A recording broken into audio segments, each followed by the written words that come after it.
Good morning all. Fit and fit চ্যানেলে আপনাদেরকে অনেক অনেক অভিনন্দন। আজকে যে বিষয়টি নিয়ে কথা বলবো সেটা আমার প্রত্যেকের বাড়িতে দেখবেন, সারা ভারতবর্ষ কেন সারা পৃথিবীতে আমাদের ফ্যামিলির মধ্যে যে সমস্ত মানুষের আছেন তাদের মধ্যে কেউ না কেউ একজন এই প্রবলেমের মধ্যে কিন্তু ফেস করছেন বা হয়তো বর্ডার লাইনে আছেন। ঠিক আছে, যেটাকে লাইফস্টাইল ডিজিজ বলা হয়, সেটা হচ্ছে সুগার, ব্লাড সুগার, ঠিক আছে, বা ডায়াবেটিস। তো দেখুন, এখন প্রত্যেক জিনিসই কিন্তু ভগবান আমাদের শরীরের মধ্যে দিয়ে রেখেছেন। প্রেসার, সুগার, থাইরয়েড, কোলেস্ট্রল, প্রত্যেকটা এভরিথিং আমার শরীরে কিন্তু আমাদের শরীরে আছে। তো যে জিনিসটা হচ্ছে প্রবলেম করে, সেটা হচ্ছে জিনিসটা যদি ইনক্রিজ হয়ে যায়, যদি বেড়ে যায় বা কমে যায়, তখনই প্রবলেম। তাহলে কি না, আপনাকে বা আমাকে লেভেলটাকে মেনটেন করতে হবে। লেভেলটা মেনটেন করলে তবে কিন্তু আমরা ঠিক থাকবো। ওকে, তো সেই জায়গায় আজকের যে খুব একটা বিষয় যেটা এখন মাথা ব্যথা হয়ে দাঁড়িয়েছে, যে দেখুন প্রত্যেকের শরীরে তো সুগার জিনিসটা আছে, প্রত্যেকের শরীরে, মানে আপনি যাই খাবেন তো সুগার কনভার্ট হবে। তো কেন বেড়ে যায় সেটা যদি আপনি ক্লিয়ার হয়ে নেন তাহলে কিন্তু আপনি উপায় একটা পেয়ে যাবেন। তো ফার্স্ট আমাদেরকে যেটা জানতে হবে সেটা হচ্ছে আমাদের ডায়াবেটিস বা সুগার কিন্তু দু ধরনের আছে। ওকে, সেটা আপনাকে আমি এখানে দেখাচ্ছি। এক হচ্ছে সুগার হচ্ছে টাইপ 1 অ্যান্ড টাইপ 2। আরেকটা আছে ডিউ টু প্রেগনেন্সি, সেটা হয়, ওটা কিন্তু প্রেগনেন্সির পরে আমরা চলে যাই, ওটাকে আমরা ধরি না, ওই সুগারটা আমরা ধরি না। তো ম্যাক্সিমাম যেটা প্রবলেম হচ্ছে টাইপ 1 অ্যান্ড টাইপ 2। টাইপ 1 যেটা হচ্ছে 20% all over world, and type 2 হচ্ছে 80%। এই 80% কিন্তু প্রবলেম প্রত্যেকটা বেশিরভাগ ক্ষেত্রেই কিন্তু আমাদের চলছে। তো যেটা হচ্ছে টাইপ 1, ক্ষেত্রে ম্যাক্সিমামটা আমরা জেনেটিক হিসেবে এটা ধরে থাকি। কিন্তু টাইপ 2 টাইপ 2 হচ্ছে due to obesity, due to diet related problem, due to আপনার ফুড ব্যাড লাইফস্টাইল, যার জন্য কিন্তু টাইপ 2 ডায়াবেটিস। আপনার দেখা যাবে হয়তো প্যানক্রিয়াস আপনার ইনসুলিন জেনারেট করছে, বাট ডিউ টু ওবিসিটি আপনার ওই ইনসুলিনটা কাজে লাগছে না। তো সে জায়গায় আপনাকে যে খাবারটা আমরা ম্যাক্সিমাম কিন্তু প্রবলেম হয়, আমরা যে খাবারগুলো খাই না, সেই খাবারের মধ্যে দেখতে হবে লো জিআই টেস্টেড ফুড কিনা। Low GI tested that means যে খাবারটা খাচ্ছেন সেই খাবারে গ্লুকোজের যে পরিমাণ, আপনি যাই খাবেন বললাম সেটা গ্লুকোজে কনভার্ট হবেই।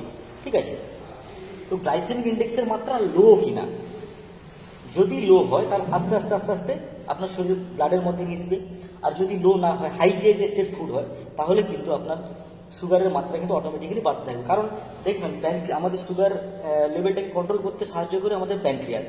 কারণ প্যানক্রিয়াসের ভিতরে যে বেটা সেলগুলো আছে, যে সেলগুলো আছে, ওগুলো যদি ঠিকঠাকভাবে কাজ করে, ওগুলো যদি ঠিকঠাকভাবে ইনসুলিন প্রডিউস করে, তাহলে কিন্তু অটোমেটিক্যালি আপনি দেখবেন অনেকে আছে এক বালতি মিষ্টি খেয়ে নিচ্ছে, কিছু হচ্ছে না।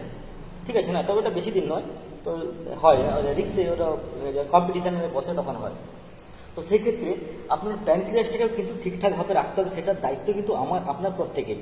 তো প্যানক্রিয়াসটাকে যদি ঠিকঠাক না রাখেন তখন কিন্তু ইনসুলিন জেনারেট হয় না, যার জন্য প্রবলেম হয়। তো সেক্ষেত্রে গ্লাইসেমিক ইন্ডেক্স মাত্রা কিন্তু আপনাকে দেখতে হবে, যে আপনি সুগারের বড়িও খাচ্ছেন, ঠিক আছে, কেউ কেউ ইঞ্জেকশন নিচ্ছেন, লাস্ট পর্যায়ে যারা ইঞ্জেকশন নিচ্ছেন, অথচ কন্ট্রোল হচ্ছে না। তার কারণ হচ্ছে কি, আপনার এক তো আপনার লাইফস্টাইল গন্ডগোলে ভরা, দ্বিতীয় হচ্ছে আপনি যে ফুডটা নিচ্ছেন, আপনি যে খাবারটা নিচ্ছেন, ওই খাবারটা দেখা যাবে তো হাই জিআই টেস্টেড ফুড, অর্থাৎ যে খাবারটা খাওয়ার সঙ্গে সঙ্গে রক্তে গ্লুকোজের পরিমাণ হাই করে হুট করে বেড়ে যাবে, সেই যুক্ত খাবার যদি আপনি খান তাহলে জীবনেও কোনোদিন কন্ট্রোল হবে না। তো আপনাকে প্রথম কিন্তু যেটা জানতে হবে যে আপনি বা আমার যে খাবারটা ওটা লো জিআই টেস্টেড ফুড কিনা।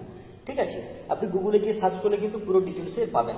তো আমি সাম্যক একটা ধারণা আপনাদেরকে দিচ্ছি, যে ধরুন আপনি বা আমরা যে খাবারটা খাচ্ছি সেই খাবারটা কনভার্ট হয়ে কী হচ্ছে, গ্লুকোজে কনভার্ট হচ্ছে। গ্লুকোজে কনভার্ট হওয়ার পরে প্যানক্রিয়াস থেকে প্যানক্রিয়াটিক জুস এসে ওই যে গ্লুকোজটাকে কিন্তু আমাদের বডির মধ্যে, আমাদের যে রক্তের মধ্যে যে মিশিয়ে দেবে, তার জন্য কিন্তু আমাদের বিভিন্ন রিসেপ্টার আছে। রিসেপ্টারগুলোকে কিন্তু একমাত্র ইনসুলিনই পারে, একমাত্র প্যানক্রিয়াটিক জুসই পারে ওই রিসেপ্টারের যে চাবিগুলো আছে চাবিগুলো খুলতে। ঠিক আছে, তো প্যানক্রিয়াসের যদি বেটা সেল ঠিক থাকে তবে ইনসুলিন জেনারেট হচ্ছে, যদি বেটা সেল না ঠিক থাকে তাহলে কি প্যানক্রিয়াস কাজ করছে না, ফলে আপনাকে বা আমাকে বাইরে থেকে ইনসুলিন নিতে হচ্ছে। যত সমস্ত বড়ি বা যা কিছু খাই না কেন ওগুলো কিন্তু ইনসুলিন। আপনার খাদ্যের মধ্যে যে সুগার লেভেলটা আছে ওইটাকে আমাদের এই রিসেপ্টারগুলোকে খোলার কাজে লাগায় কিন্তু ওই ইনসুলিন। ঠিক আছে, তো দেখা গেল আপনি হয়তো বা আমরা হয়তো ভাবছি যে না নর্মাল খাবারই তো খাচ্ছি, বাট কিন্তু মাঝে মাঝে কি হয়, আমরা যে সমস্ত খাবার খেয়ে ফেলি high GI tested food, that means দেখা যাবে হয়তো প্রচুর পরিমাণে আমরা একটু তৈলাক্ত খাবার খেয়ে নিলাম, প্রচুর পরিমাণে আমরা হয়তো একটু টেস্টেড ফুড খেয়ে নিলাম, ফলে কি হচ্ছে, এক তো প্যানক্রিয়াস শেষ নষ্ট হয়ে গেছে। তখনই কি হচ্ছে আপনার, মানে কি জানেন তো, থার্ড গিয়ারে যদি গাড়ি আপনি চালিয়ে যদি যারা মোটর সাইকেল চালান থার্ড গিয়ারে গাড়ি চালিয়ে যদি আপনি চর্তিতে ওঠেন তখন কি হয়, গাড়িটা আস্তে আস্তে আস্তে আস্তে 100 যদি না যেতে পারে বসে যায়। সেম আপনি অতিরিক্ত পরিমাণে হাই টেস্টেড ফুড খাচ্ছেন, খেতে খেতে কি হচ্ছে, আপনার প্যানক্রিয়াস একটা সময় কি হচ্ছে, ইনসুলিন জেনারেট করতে করতে ও আর পারছে না, কারণ আপনার প্যানক্রিয়াস তো ডেস্ট্রয় হতে বসেছে। ঠিক আছে, টাইপ 2 ডায়াবেটিসের ক্ষেত্রে বলছি, ডেস্ট্রয় হতে বসেছে। তো সেই জায়গায় যখনই প্যানক্রিয়াস আপনার প্যানক্রিয়াটিক জুস বের করতে পারছে না, তখনই কিন্তু ফেল করে যাচ্ছে। তার জন্য আমাদেরকে ইনসুলিন দিতে হচ্ছে। তার জন্য আমাদেরকে কি করতে হচ্ছে, এই জায়গা থেকে বেরিয়ে আসতে গেলে, যেটা মেন কথা হচ্ছে আমরা কিভাবে কন্ট্রোলে রাখবো। এই জায়গা থেকে বেরিয়ে আসতে গেলে নট অনলি দ্যাট আপনি শুধু যদি হাঁটাহাঁটি করেন হবে না, প্রত্যেকটা অর্গানের আমাদের কিছু না কিছু এক্সারসাইজ আছে, সেই এক্সারসাইজগুলো আমাদেরকে অবশ্যই করতে হবে। দেখুন, আমি একটা কথা বলবো, এখন যেটা সব থেকে বড় ভয়াবহ আকার নিয়েছে সেটা হচ্ছে করোনা।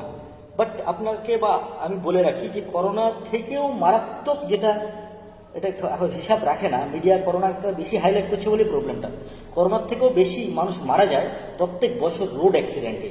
ঠিক আছে, আপনি মাস্ক পরে আছেন বাট আপনার মাথায় হেলমেট নেই, তাহলে অ্যাক্সিডেন্টটা তো হতে পারে। তো সেই জায়গাগুলো আমরা কিন্তু দেখছি না।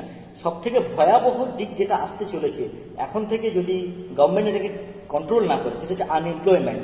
এইটার দিকে কিন্তু ধ্যান দেওয়া বেশি উচিত। ঠিক আছে, তো যাই হোক, অন্য টপিক্সে চলে যাচ্ছি, যেটা হচ্ছে মেনলি আপনার বা আমাদের যেটা করতে হবে সেটা হচ্ছে কিছুগুলো আপনাকে আসন, সেগুলো কিন্তু অবশ্যই করা উচিত। কেন, দেখুন প্রত্যেকটা অর্গানের আসন আছে। তো আপনার ক্ষেত্রে বা আমার ক্ষেত্রে সেই প্যানক্রিয়াসটাকে অ্যাক্টিভেট করার জন্য, যেটা ডিঅ্যাক্টিভেট হয়েছে, এক হচ্ছে আপনার যদি ওবিসিটি থাকে, ওবিসিটিটাকে আগে আপনাকে ক্লিয়ার করতে হবে, আপনার ওজনটাকে নিয়ন্ত্রণে রাখতে হবে, আপনার ফুড লাইফস্টাইলটাকে ক্লিয়ার রাখতে হবে, মানে ঠিকঠাকভাবে করতে হবে। আপনার লাইফস্টাইল গন্ডগোলে ভরা বলেই প্রবলেম।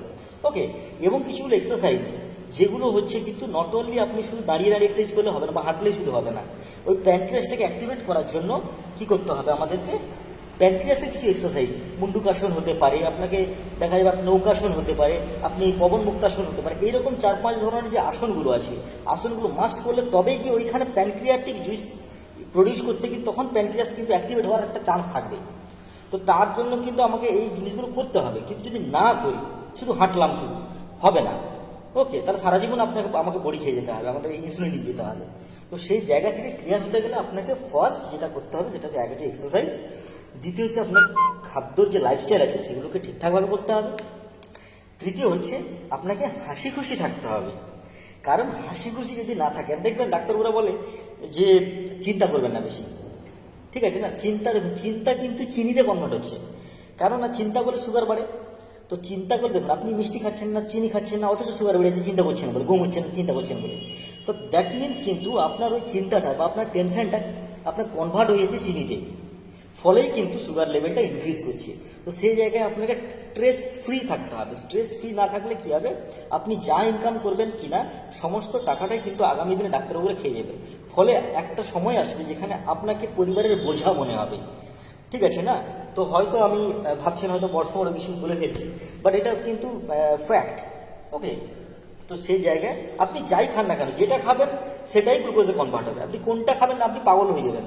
কিন্তু একটা জিনিস বেছে খাবেন, যে খাবারটা খেলে হুট করে রক্তে সুগারের মাত্রা বাড়বে না, সেই খাবারটাই আপনাকে খেতে হবে। এবং আমাকে প্রত্যেকের টাইম টু টাইম, আজকে আমাদের প্রবলেমের ফলেই তো এসছে, তো সেই জায়গাটা যাতে আর প্রবলেম না হয় সেই জায়গাটা আমাদেরকে দেখতে হবে। ওকে, আপনার যে ফুড লাইফস্টাইল আছে, আপনার 7টা থেকে 8টার মধ্যে ব্রেকফাস্ট করতে হবে, 10টা 11টা থেকে হালকা স্ন্যাক্স নিতে হবে, আপনি 1টা থেকে 1:30টার মধ্যে আপনি লাঞ্চ নিলেন, আপনি হেলদি লাঞ্চ নিলেন, আবার বিকেলের স্ন্যাক্স নিলেন, 8টা থেকে 8:30 9টার মধ্যে ম্যাক্সিমাম, যেন 9টা না পেরোয়, আপনাকে আবার ডিনারটা নিতে হবে। ঠিক আছে, এরকমভাবে আপনাকে কিন্তু লাইফস্টাইলটাকে সাজিয়ে ফেলতে হবে। আপনাকে 10টা থেকে 11টার মধ্যে আপনাকে শুয়ে পড়তে হবে, কারণ 10টা থেকে আমাদের 12টা পর্যন্ত আমাদের ব্রেন সেল রিপেয়ারিং হয়, তারপরে 12টা থেকে আমাদের ভোর 4টে 5টা পর্যন্ত আমাদের অর্গান রিপেয়ারিং হয়। তাহলে রিপেয়ারিংয়ের জন্য কিন্তু আমাদেরকে টাইম দিতে হবে, হিলিং সিস্টেম যে আমাদের মধ্যে কাজ করে সেটাও টাইম দিতে হবে।